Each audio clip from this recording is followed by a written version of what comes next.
Hello guys, जय श्री कृष्ण, जय माताजी बधाने। स्वागत है तमारा बधाईनु मारी चेनल वंदनाजी किचन में। आज हूँ लईने आवी छुं एक नवी स्टाइल में रवाना लाडवानी रेसिपी। स्वाद तो एनो ई रहेવાનો छे। लाडवा आपणे एक अलग अने नवी ज रीते बनावीशुं। लाडवा बनाववा माटे आपणे आ रीतनुं वासण लीधुं छे अने आपणे झीणो के जाडो कोई पण रवो लई शको छो फ्रेंड।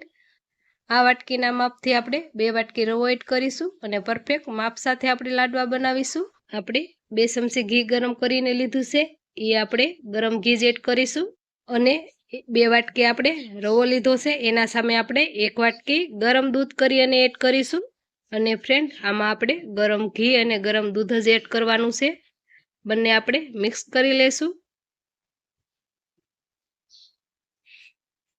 जो फ्रेंड आ रीते आपणे मिक्स करी अने ढांकी अने आने 10 मिनिट रेस्ट आपीशुं એટલે આપણી सूजी सरस एवी फूली जशे।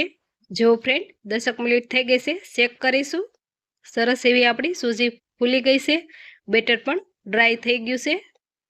आ रीते आपणे हाथथी थोड़ीवार मसળી लेशुं।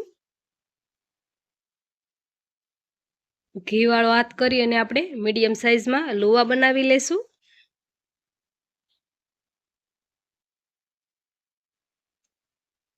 जो फ्रेंड आ रीते थोड़ू थोड़ू आपणे बेटर लई ने आ रीते गोल गोल લુવો बनाववानो छे फ्रेंड। घी लगावशो એટલે बेटर तमारा हाथ में जरा पण चिपकशे नहीं। गैस ऑन करी लोढी मेकीशुं। लोढी तमे नॉनस्टिकनी के कोई पण लई शको छो। एमां आपणे थोड़ुं एवुं घी लगावी लेशुं अने आ रीते आपणे લુવો आपणे लोढीमां फैलावी लेशुं। भाखरी जेवो जाडो राखवानो फ्रेंड। आ रीते आपणे हळवा हाथे थाबड़ीशुं એટલે सरस एवो भाखरीनो शेप लई लेशे। आ रीते आपणे हाथथी आ रीते आपणे भाखरीमां खाडा करी देशुं એટલે भाखरी सड़वामां वार नहीं लागे। भाखरीमां आपणे डिजाइन नथी पड़वा देवानी જરાય, એટલે आ रीते फटाफट आपणे फेरवता जशुं अने शेकी लेशुं। आ रीते आपणे भाखरी शेकवानी छे। जो फ्रेंड भाखरीमां आपणे डिजाइन नथी पड़वा दीधी अने भाखरी आपणे सरस शेकी लीधी छे। भाखरी ठंडी थई जाय એટલે આપણે આ રીતે पीस करी लेशुं, झीणा झीणा कटका करी लेशुं भाखरीना। तो फ्रेंड नवा आव्या होय सब्सक्राइब करी लेजो अने ना कर्युं होय ए पण करी लेजो એટલે કે अवनवी रेसिपी जोवा मळशे मारी चेनलमां अने बेल आइकन पण क्लिक करी नाखजो એટલે કે अवनवी रेसिपीनुं नोटिफिकेशन सौथी पहेला तमने मळी रहेशे। बधी भाखरीना आपणे आ रीते कटका करी लीधा छे अने सरस एवा ठरी पण गया छे। मिक्सर जारमां एड करीने आपणे झीणुं क्रश करी लेशुं। जो फ्रेंड आ रीते आपणे झीणुं क्रश करी लीधुं छे। जो फ्रेंड आनुं टेक्सचर जोवो तमे आ रीतनुं आपणे झीणो फाइन पाउडर थाय त्यां सुधी करी लेवानुं फ्रेंड। हवे आपणे आ जारमां ज रहेवा देवानुं छे। आगळनी प्रोसेस करीशुं। गैस ऑन करी कढ़ाई मेकीशुं। एमां आपणे 2 થી 3 चमची घी एड कर्युं छे। एमां आपणे काजू अने बदामने कट करेला छे एड करीशुं। धीमी आंचे आपणे सेज अमथा क्रंची थाय त्यां सुधी एने आपणे तળી लेशुं। सरस एवा आपणा काजू बदाम तळाई गया छे। एक वासणमां बहार काढी लेशुं। आज घीमां आपणे जे भाखरीने आपणे मिक्सरमां क्रश करी छे एड करी अने आपणे थोड़ीवार शेकी लेशुं।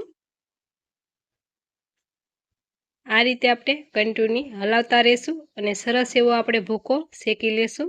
जो फ्रेंड तमने विचार आवतो होय के आणे भाखरी शेकी हती फरीवार आ शेके छे एनुं कारण ए ज छे के आ रीते आपणे शेकशुं એટલે આપણે दूध एड कर्युं હતું એનું થોડું ઘણું મોઈશ્ચર હશે એ બળી જશે ને સરસ એવો ડ્રાય આપણું મિક્સર તૈયાર થશે અને લાંબો સમય સુધી આપણે આ રીતે શેકીશું તો લાંબો સમય સુધી આપણે લાડવાને સ્ટોર પણ કરી શકીશું। હવે આપણે આમાં ટોપરું એડ કરીશું। ટોપરાને પણ આપણે થોડીવાર શેકી લેશું। જ્યાં સુધી આપણે ટોપરાની સ્મેલ ના આવે ત્યાં સુધી આપણે ટોપરું શેકી લેશું। સરસ એવી ટોપરાની ખુશ્બુ આવવા મળી છે। कढ़ाई आपणे नीचे उतारी लेशुं अने थोड़ीवार ठरवा देशुं। जो फ्रेंड थोड़ीवार नीचे उतारीने मैं ठारी लीधुं छे। एमां आपणे तळेला काजू बदामना टुकड़ा अने आपणे द्राक्ष एड करीशुं। 3 થી 4 एलचीने खांडीने भूको करी लीधो छे अने आदुनी खमणीएथी आपणे जायफळ खमणीने एड कर्युं छे। बंने आपणे एड करी देशुं अने सरस मिक्स करी लेशुं। अने फ्रेंड तमने एम थतुं हशे गळपण तो आणे एड कर्युं ज नथी। हवे आपणे गळपण एड करीशुं। गळपण एड करवा माटे आपणे 1 वाटकी ખાંડ આપણે મિક્સર જારમાં દળી લીધી હતી એ એડ કરીશું. જો ફ્રેન્ડ આયા તમારે ખાંડનો યુઝ ના કરવા હોય તો તમે ગળનો પણ યુઝ કરી શકો છો. ગળને તમે ઘી કે અથવા તેલમાં પીગાળી અને એડ કરી શકો છો. સરસ આપણે ખાંડ બધી મિક્સ કરી દેશું. આ રીતે તમને મિક્સ કરતા ના ફાવે તો તમે હાથથી પણ મિક્સ કરી શકો છો. હાથ તો આપણે લાડવા વાળીશું એટલે બગડવાના છે ફ્રેન્ડ. આ રીતે આપણે હાથથી સરસ એવા નાના નાના લાડુ વાળી લેશું. તો ફ્રેન્ડ તમે તમારા મનપસંદ શેપમાં તમે લાડુ વાળી શકો છો. મેં આ રીતે નાની સાઈઝમાં લાડુ વાળી લીધા છે. બધા લાડુ આ રીતે તૈયાર કરીને એક પ્લેટમાં સર્વ કરીશું. જો ફ્રેન્ડ આ લાડવાની રેસીપી ગમી હોય તો કમેન્ટ કરી જરૂરથી જણાવજો. જો ફ્રેન્ડ આ રેસીપી ગમી હોય તો આ રેસીપી ચોક્કસથી ટ્રાય કરજો. સરસ એવા તમારા લાડવા બનશે. જો ફ્રેન્ડ હું તમને તોડીને પણ લાડવો બતાવીશું. જો ફ્રેન્ડ સરસ એવા આપણા લાડવા દાણેદાર બન્યા છે. તો ફ્રેન્ડ ફરી મળીશું નવી રેસીપી સાથે.